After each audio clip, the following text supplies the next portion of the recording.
భారత్ నేపాల్ మధ్య సుదీర్ఘకాలంగా ఉన్న మైత్రి బంధం మరోసారి సరిహద్దు వివాద కారణంగా పరీక్షకు గురవుతోంది. ముఖ్యంగా హిందువులకు అత్యంత పవిత్రమైన కైలాస మానస సరోవర యాత్రకు సంబంధించిన లీప్ లేక్ కనుమ మార్గంపై నేపాల్ తన అభ్యంతరాల్ని వ్యక్తం చేయడం ఇప్పుడు అంతర్జాతీయ స్థాయిలో దౌత్యపరమైన చర్చకు దారితీసింది. ఉత్తరాఖండ్లోని పితౌర్గఢ్ జిల్లాలో ఉన్న లీప్ లేక్ కనుమ ద్వారా భారత్ చైనాలు సంయుక్తంగా యాత్రను నిర్వహించడానికి ఒప్పందం కుదుర్చుకోవడంపై నేపాల్ ప్రభుత్వం తీవ్ర నిరసన వ్యక్తం చేసింది. ఈ ప్రాంతం తమ సార్వభౌమాధికార పరిధిలోకి వస్తుందని, తమ అనుమతి లేకుండా ఇక్కడ ఎలాంటి కార్యకలాపాలు నిర్వహించడం అంతర్జాతీయ నిబంధనలకు విరుద్ధమని కాఠ్మాండు వాదిస్తోంది. ఈ వివాదం వెనుక ఉన్న చారిత్రక అంశాలు, దౌత్యపరమైన చిక్కులు, భౌగోళిక రాజకీయ ప్రాముఖ్యతను పరిశీలిస్తే ఇది కేవలం ఒక రహదారి వివాదం మాత్రమే కాదని, రెండు దేశాల జాతీయ అస్తిత్వానికి సంబంధించిన సమస్య అని స్పష్టమవుతోంది.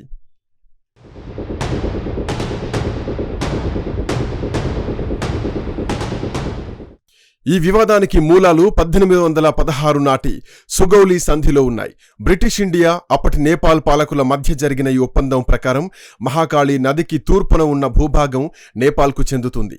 అయితే మహాకాళి నది ఎక్కడ ప్రారంభమవుతుందనే విషయంలో భారత్, నేపాల్ మధ్య విభిన్న అభిప్రాయాలున్నాయి. నేపాల్ వాదన ప్రకారం లింపియాధురా ప్రాంతం నుండి ప్రవహించే నదే అసలైన మహాకాళి నది అని, కాబట్టి దానికి తూర్పున ఉన్న లీప్ లేక్, కాలాపాని ప్రాంతాలు తమవేనని వారంటున్నారు. దీనికి భిన్నంగా భారత్ ఈ ప్రాంతాన్ని దశాబ్దాలుగా తమ ఆధీనంలో ఉంచుకుంది. ఇక్కడ పరిపాలనా యంత్రాంగాన్ని నిర్వహిస్తోంది.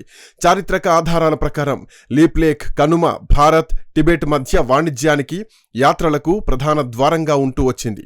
1954లో భారత్ చైనాల మధ్య కుదిరిన వాణిజ్య ఒప్పందంలో కూడా ఈ కనుమ ప్రస్తావన ఉంది. అప్పట్లో నేపాల్ దీనిపై పెద్దగా అభ్యంతరాలు వ్యక్తం చేయనప్పటికీ మారుతున్న రాజకీయ సమీకరణాల నేపథ్యంలో ఇప్పుడు ఈ అంశాన్ని తీవ్రంగా పరిగణిస్తోంది.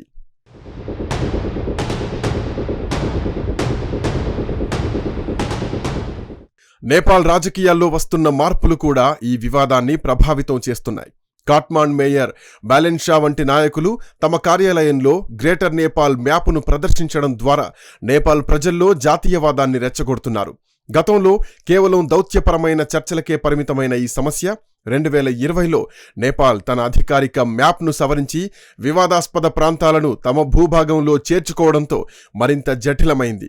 నేపాల్ పార్లమెంట్ ఏకంగా ఈ మ్యాప్ను ఆమోదించడం ద్వారా భారత్తో నేరుగా ఘర్షణకు దిగింది. దీనికి ప్రతిస్పందనగా భారత్ తన భూభాగంలో ఎలాంటి మార్పులు లేవని, సరిహద్దుల మార్పును ఏకపక్షంగా అంగీకరించబోమని స్పష్టంగా చెప్పింది. భారత్, నేపాల్ మధ్య ఉన్న సుమారు 1850 కిలోమీటర్ల సరిహద్దులో చాలా ప్రాంతాలు భౌగోళికంగా క్లిష్టమైనవి కావడంతో ఇలాంటి వివాదాలు పరిష్కరించడం దౌత్యవేత్తలకు ఒక సవాల్గా మారింది.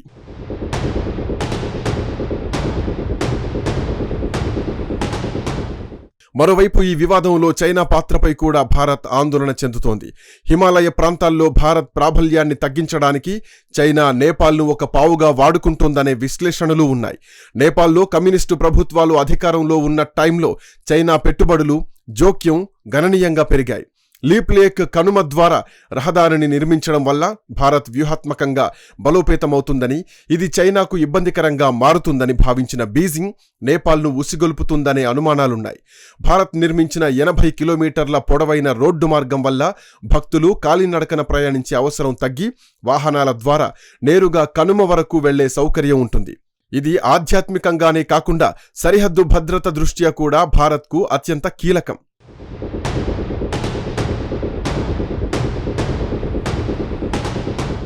దౌత్యపరమైన ఉద్రిక్తతలు ఉన్నప్పటికీ భారత్ కైలాస మానస సరోవర యాత్రను కొనసాగించడానికే మొగ్గు చూపుతోంది.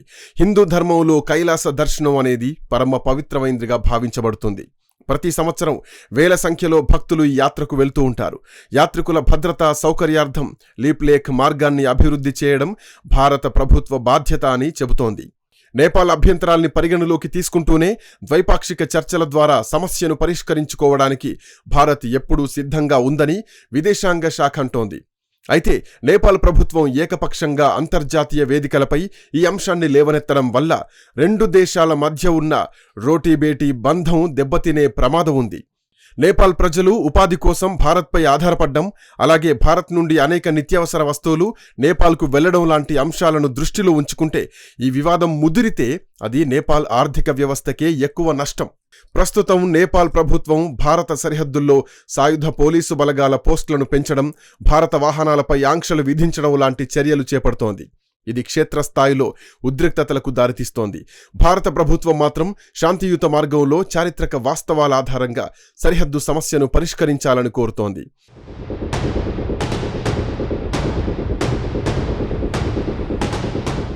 ప్రధాని మోదీ నాయకత్వంలోని ప్రభుత్వం పొరుగు దేశాలతో సంబంధాలను మెరుగుపరుచుకోవడానికి నైబర్హుడ్ ఫస్ట్ పాలసీని అనుసరిస్తోంది. కానీ దేశ సార్వభౌమాధికారం, జాతీయ భద్రత విషయంలో ఎలాంటి రాజీ పడబోమని కూడా స్పష్టం చేసింది. నేపాల్ లాంటి ఆత్మీయ మిత్రదేశంతో ఉన్న చిన్నపాటి విభేదాలు దౌత్య మార్గాల్లో పరిష్కారం కావాలని, కైలాసయాత్ర వంటి ఆధ్యాత్మిక కార్యక్రమాలు ఎటువంటి ఆటంకాలు లేకుండా కొనసాగాలని ఇరు దేశాల ప్రజలు కోరుకుంటున్నారు. లీప్ లేక్ వివాదం అనేది కేవలం ఒక ప్రాంతంపై హక్కుల పోరాటం కాదు. అది రెండు దేశాల మధ్య ఉన్న దశాబ్దాల విశ్వాసానికి సంబంధించిన పరీక్ష. నేపాల్ అంతర్గత రాజకీయ అవసరాల కోసం బాహ్య శక్తుల ఒత్తిడి వల్ల భారత్తో శత్రుత్వాన్ని పెంచుకోవడం సరైన నిర్ణయం కాదు. భారత్ కూడా తన వ్యూహాత్మక ప్రయోజనాలను కాపాడుకుంటూనే నేపాల్తో ఉన్న ప్రత్యేక బంధాన్ని కాపాడుకోవడానికి ప్రయత్నించాలి. సరిహద్దు సమస్యను సాంకేతిక నిపుణుల కమిటీ ద్వారా పరిష్కరించుకొని మానస సరోవర యాత్రను రెండు దేశాల సమన్వయంతో నిర్వహిస్తే అది ఇరు దేశాలకు మేలు. హిమాలయాల శాంతి, భక్తుల ఆధ్యాత్మిక భావనల్ని గౌరవిస్తూ భారత్ నేపాల్ మధ్య మళ్లీ స్నేహపూర్వక వాతావరణం ఉంటుందని ఆశిద్దాం. ఈ వివాదం త్వరలోనే సామరస్యపూర్వకంగా పరిష్కారమై యాత్రికులు నిర్విఘ్నంగా శివదర్శనం చేసుకునే అవకాశం కలగాలని కోరుకుందాం. హర హర మహాదేవ శంభో శంకర.